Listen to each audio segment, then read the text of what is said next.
Capítulo 2.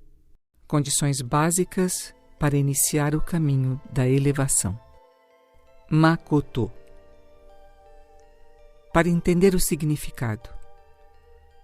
O que é Makoto? É um vocábulo japonês que está associado às acepções de amor, sinceridade, fidelidade, honestidade, constância, devoção, franqueza, pureza e autenticidade. O termo Makoto engloba, portanto, um conjunto de virtudes cuja prática é extremamente necessária para quem deseja iniciar-se no caminho da luz. Atitude correta. Seria cada um vigiar constantemente a si próprio, procurando saber se está agindo certo ou errado. Quem assim procede possui o verdadeiro Makoto. Ao contrário, condenar o mal dos outros, chamar-lhes a atenção, embora socialmente pareça correto, para uma Merritô não é atitude digna. Se de fato alguém estiver errado, a Deus cabe julgar. Aqui reside o grande mistério da fé. Portanto, todo aquele que age contra esse princípio está tentando colocar a vontade humana acima do poder divino. De outra parte, entretanto, existem situações que precisam ser definidas. Então, o que na realidade não está correta é a tentativa de se estabelecer o bem e o mal para os outros. No momento em que alguém age assim, erra. Por isso, torna-se necessário que cada Merritô mantenha uma atitude mental de não julgamento, levando em consideração também as circunstâncias que exigem algumas definições precisas. Esse tipo de postura corresponde a um nível espiritual, sutil e misterioso, envolto em transmutações intermináveis. Mesmo assim, é importante que cada Merritô procure aproximar-se um pouco dele. Desse modo, estará polindo a alma. Além disso, tal maneira de agir corresponde à prática de uma fé altamente elevada. É também um princípio que nunca foi ensinado por nenhuma das religiões existentes. Quem o praticar, contudo, jamais cometerá erros e estará sempre no caminho da verdade. Prática do Makoto. Pergunta: como praticar Makoto? Resposta de Meishu-sama: deve-se colocar em segundo plano os próprios interesses e procurar fazer o melhor para os outros. Tal atitude corresponde ao desejo sincero de querer o bem do próximo e de agir altruisticamente buscando a melhoria do mundo e da sociedade. Makoto é uma atitude contrária à da mentira. Refere-se às ações honestas praticadas com discernimento e fundamentadas no bom senso. Procurar apenas beneficiar o país ou a classe social a que se pertence parece um ato nobre, mas ainda é Makoto restrito. A grandeza da alma, alicerçada no amor à humanidade inteira, é que corresponde de fato ao verdadeiro Makoto. Para adquirir Makoto. Respeitar os compromissos. Desempenho das obrigações. Quem possui Makoto respeita e cumpre, acima de tudo, os seus compromissos. O desempenho correto das obrigações assumidas, embora não seja considerada como uma atitude relevante para a maioria das pessoas, é de suma importância para o homem de fé. O não cumprimento de um dever acaba sendo uma espécie de delito porque é uma maneira de enganar os outros. Geralmente, o que mais costuma ser menosprezado num compromisso é o horário. Quando alguém deixa de ser pontual, está de fato causando aborrecimento e irritação àqueles que ficam esperando. Há um provérbio antigo que chama a atenção para estes sentimentos. É bom ser esperado. Desagradável é esperar. Daí a importância de se ficar atento à expectativa do próximo. Quem não se preocupa com esses pequenos detalhes não tem Makoto. Ainda que possua muitas outras qualidades, pouco valor demonstrará se não tiver sensibilidade e respeito em relação aos horários assumidos. Portanto, quem tem fé em Deus não pode menosprezar o rigoroso cumprimento das obrigações. Se não conseguir, acima de tudo, pôr em prática esse preceito, está reprovado na fé. Guardem, pois, essa verdade bem no fundo do coração, para que nunca seja esquecida. Ser honesto. Fé verdadeira. Inúmeras pessoas neste mundo seguem uma religião, mas os crentes autênticos são raros. Ainda que alguém se considere uma pessoa religiosa, não o será de fato se as suas ideias não forem objetivamente comprovadas pelos demais. De que modo então se adquire a verdadeira fé? Em primeiro lugar, é preciso ter credibilidade, isto é, tornar-se uma pessoa da mais absoluta confiança, demonstrada pela ausência total de falsidade, tanto nos atos quanto nas palavras. O que é preciso fazer para se chegar a esse nível? Acima de tudo, não mentir, e depois colocar em primeiro lugar os interesses do próximo, relegando a um plano secundário as necessidades pessoais.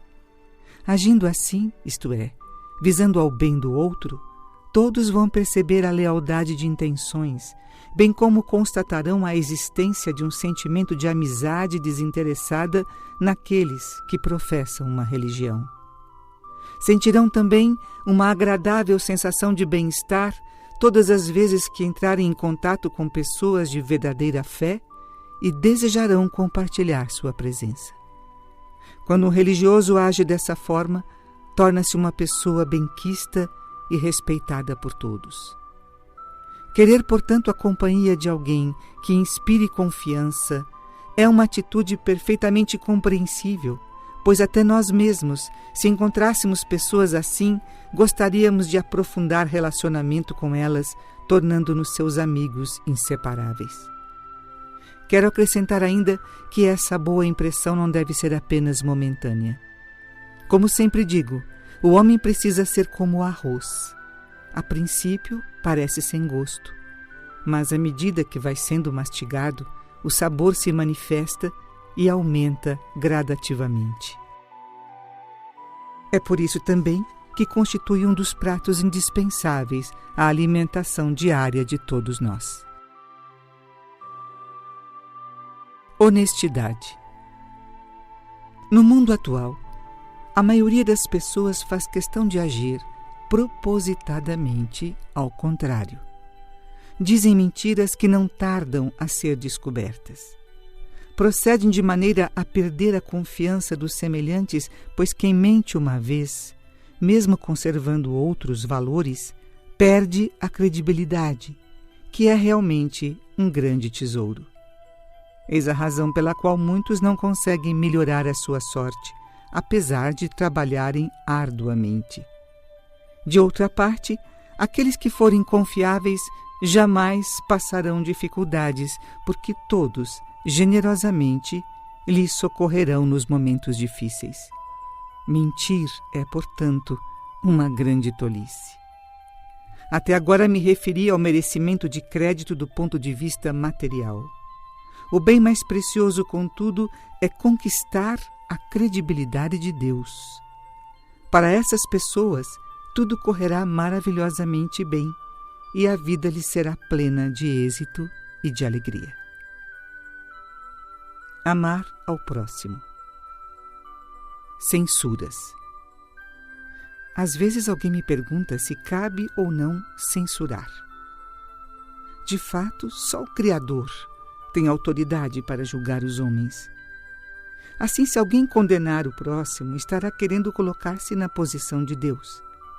Além do mais, A censura nunca produz bons resultados, provoca sempre um efeito contrário. Por essa razão, a minha maneira correta de agir é a seguinte: quando alguma pessoa comete erros, faço de conta que não vejo. Espero até a hora em que ela, ao sofrer as consequências de suas atitudes, percebe que não estava agindo de modo certo. Nesse momento despertará e com certeza se arrependerá do fundo do coração. Portanto, censurá-la antes de ter adquirido consciência de seus atos seria como tentar deter uma pedra que estivesse rolando do alto da montanha. Se alguém se dispusesse a tal façanha, com certeza se machucaria. Por isso, o melhor é esperar que a pessoa caia para então ser reerguida com tranquilidade. Não obstante, convém alertar frequentemente a todos sobre a maneira correta de agir, a fim de que muitos infortúnios sejam evitados. E também para que cada um tenha condições de recordar-se, no momento das adversidades, de todas as recomendações anteriormente recebidas. Meditem e ponham em prática estas verdades, e nunca tentem segurar a pedra que esteja rolando montanha abaixo. Hajam com bastante discernimento. Julgamentos. Já falei sobre o assunto algumas vezes. Percebo, contudo, que os membros ainda cometem esse erro, até inconscientemente, razão por que volto a abordá-lo. Há gente que tem o hábito de comentar a maldade dos outros. E em casos extremos chegam mesmo a dizer que é preciso tomar cuidado com certas pessoas, porque elas estão endemoniadas. Na verdade, acontece bem ao contrário. Está possesso quem faz um comentário como esse, pois nenhum ser humano tem permissão de estabelecer para os outros qual seja o comportamento certo ou errado, o bem ou o mal. Tal procedimento diz respeito exclusivamente a Deus. Então, quem julga os semelhantes está profanando a área divina, e por isso não seria errado encará-lo como um demônio contra o qual convém ficar de guarda. Qual seria a causa da existência de indivíduos que vivem a censurar o próximo? Evidentemente, a falta de fé em Deus leva algumas pessoas a julgarem erradas as demais. Outras ainda acham que certas crenças ou igrejas seguem uma orientação incorreta e por isso precisam ser reformuladas. Quem assim pensa acredita mais na força dos homens do que no poder divino. Não há falha maior, nem atitude mais presunçosa. Portanto, não cabe a uma pessoa de fé esse tipo de preocupação. Se houver realmente erros ou maus elementos entre os seguidores de um credo, basta colocá-los nas mãos de Deus, que o julgamento virá do alto. Tenham, pois, sempre em mente que na messiânica tudo é supervisionado pelo Supremo Deus. Constantemente, através de algum acontecimento particular, os membros que estão agindo errado recebem advertências a fim de poderem despertar para a verdade. Concluindo, podemos de fato afirmar que o comportamento correto é cada um julgar-se continuamente a si mesmo, em vez de ficar censurando os outros. Quem vive assim tem verdadeira fé e cumpre a vontade de Deus. Bom senso. Bom senso nas palavras e atitudes é um princípio do qual não deve desviar-se o homem de fé. Convém encarar com cautela a crença expressa por meio de palavras extravagantes e atos ostensivos, fato, aliás, bastante comum. Muitas pessoas, entretanto, sentem maior inclinação por esse tipo de postura religiosa, justamente por falta de conhecimentos espirituais. Também não é recomendável a atitude de pessoas que se julgam superiores às demais e negam amor a quem pertence a outra religião. Quem tem verdadeira fé não fomenta a exclusividade nem o separativismo. Ao contrário, tem consciência de que o objetivo da religião é salvar toda a humanidade, não apenas um pequeno grupo. Como sempre repito, Para se ter uma vida tranquila e harmoniosa, é preciso, primeiramente, fazer os outros felizes. O bem-estar de cada ser humano reside nas divinas recompensas que receberá pelo amor e dedicação devotados ao próximo. Portanto, a pessoa que sacrifica o semelhante em seu próprio benefício nunca vai encontrar a verdadeira felicidade. Praticar a humildade. Os últimos. Desde antigamente ouve-se a expressão "os últimos serão os primeiros". Essa máxima, na verdade, refere-se a uma forma de aprimoramento que permite permanecer numa posição inferior, quer dizer, ter uma conduta de vida que não busque o primeiro lugar, mas procure, antes de tudo, manter-se no anonimato, praticando o bem sem muito alarde. Tal maneira de agir é de suma importância para as pessoas que buscam a vivência da fé verdadeira. Frequentemente se observa em grupos religiosos a falta de humildade, de modo especial entre alguns chefes ou propagadores de doutrinas, os quais alardeiam os seus feitos através de grandes propagandas, julgando-se por isso merecedores de honrarias especiais. A atitude correta, porém, deve ser semelhante à da águia, que, esperta, esconde a unha, ou como a do cacho de arroz. Quanto mais carregado, mais se inclina. Então, orgulhar-se das próprias ações, querendo mostrar-se grande sábio, vangloriando-se de tudo, sempre produz efeitos contrários. É o que acontece, por exemplo, quando alguém, mesmo não sendo tão importante, ao receber qualquer elogio, julga-se o maior de todos. Este é um dos pontos fracos do ser humano. Embora seja o modo de agir mais comum, as pessoas de fé devem cultivar sempre em seus corações o princípio segundo o qual quanto mais sábio, mais humilde. Muitas vezes acontece de alguém que trabalhava em serviços comuns, vivendo, como a maioria, nas camadas mais inferiores da sociedade, de repente passar a ser chamado de mestre. Mesmo nessas circunstâncias, a atitude de humildade deve permanecer. Essa é uma forma de aprimoramento constante, através da qual o fato de manter-se numa posição inferior não significa menosprezo. Frequentemente, nessas ocasiões, a pessoa fica, de início, contente e até vaidosa por parecer importante. Com o passar do tempo, entretanto, esse sentimento intensifica o desejo de ser visto como tal e, a partir daí, acaba desagradando aos outros, sem que ela própria perceba o seu comportamento tão inadequado e causador de insatisfação aos demais. Deus não gosta, nem um pouco, de vaidades.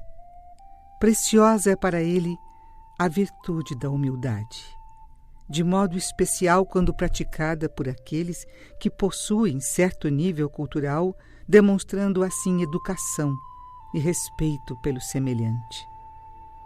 Muitas vezes se observam, especialmente em logradouros com grandes aglomerações, ou ao se tomarem trens, bondes, ônibus, pessoas cometendo atos de grosseria, empurrando os outros, querendo sentar-se nos melhores lugares por se acharem os mais importantes. Todas essas atitudes de orgulho revelam uma espécie de comportamento possessivo e monopolizador bastante desagradável. Em contraposição, para se criar uma sociedade harmoniosa que satisfaça a todos, torna-se necessário manifestar sempre ideias democráticas, por meio das quais o direito de cada cidadão deve ser respeitado. Contudo, como pode ser observado através dos fatos, quase nada se alterou, desde os primeiros tempos até os dias de hoje. Combater medos e culpas. Fé e liberdade. Há no mundo vários tipos de religião. Algumas mais, outras menos notáveis. as quais podem ser classificadas como grandes, médias ou pequenas. Todas, sem exceção, se consideram superiores e julgam as demais inferiores. Por essa razão, proíbem os adeptos de manter contato com as outras, afirmando que são crenças demoníacas.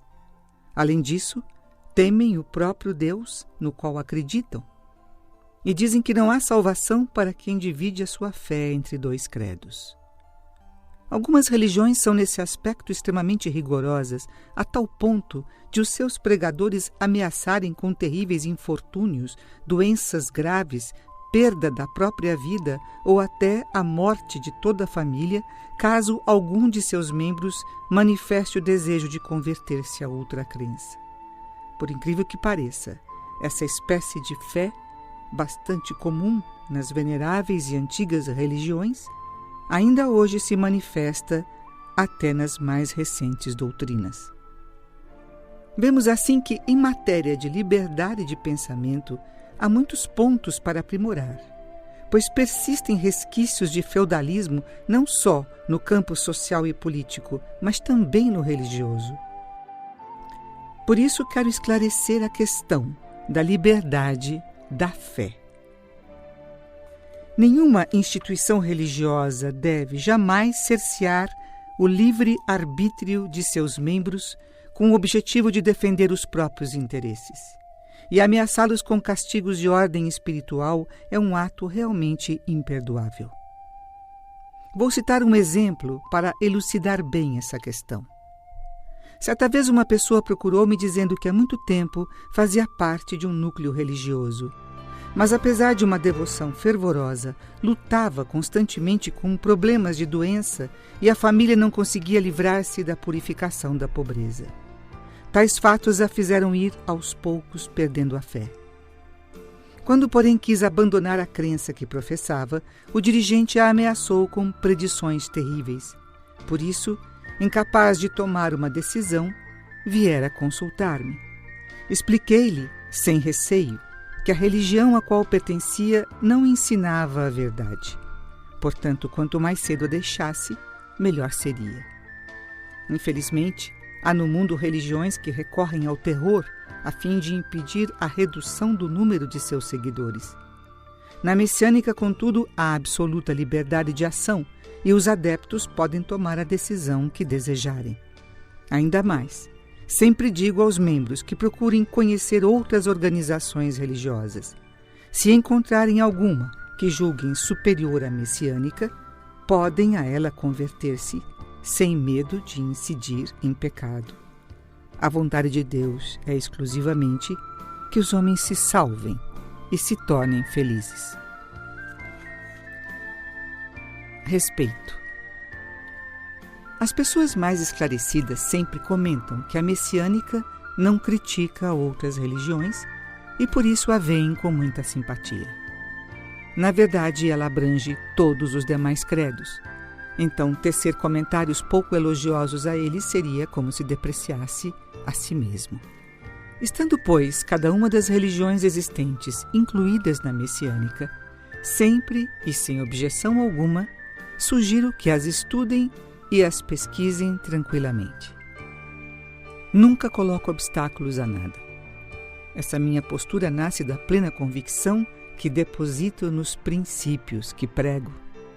Sem motivos para duvidar, a confiança se torna absoluta, não havendo, portanto, o que temer. Foi também o mesmo princípio de fé e segurança na messiânica que me levou a colocar na primeira igreja estruturada por mim o nome de Sekai Messiah Kyo, Igreja do Messias para o Mundo. Importou-me apenas tratar-se de um patrimônio da humanidade que nunca cria antagonismos ou qualquer outro tipo de confrontação. Muito pelo contrário, é um conjunto de preceitos que procura unir e reunir, eliminando rivalidades para levar o mundo inteiro ao encontro de Deus. Opressões. Um ponto importante a ser considerado é que a censura constitui uma forma de opressão. Assim, então, se alguém, usando de sua autoridade ou de algum outro recurso, ameaçar os demais homens, atrelando-os a preceitos ou mandamentos, conseguirá apenas efeitos temporários. Chegará infalivelmente o dia em que as consequências dessas atitudes opressivas ficarão evidentes.